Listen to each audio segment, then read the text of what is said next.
When it comes to investing, Vanguard, Wealthfront, and Betterment all offer a hands-off way to grow your money. But they serve slightly different kinds of investors. Let's begin with Vanguard.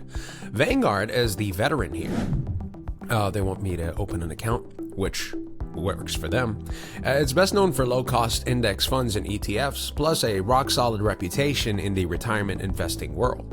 While you can now get automated portfolio management through Vanguard Digital Advisor or their more premium personal advisor service, the platform still feels tailored to long-term investors who don't mind a more traditional, slower-moving interface.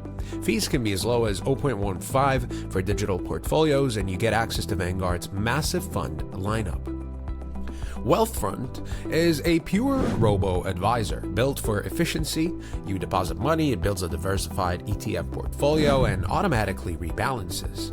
Plus, it offers features like tax loss harvesting, goal planning, and high-yield cash accounts. Management fees are 0.25%, and the sleek app experience appeals to tech-savvy investors who want to set it and forget it without speaking to human advisors.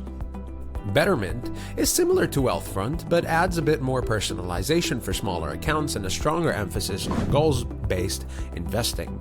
It offers socially responsible portfolios, retirement planning tools, and optional human advice for an extra fee. The core plan is 0.25%, while the premium that has unlimited human advisor access costs 0.4%. In short, Vanguard is for the long-term, low-cost purists who trust its legacy.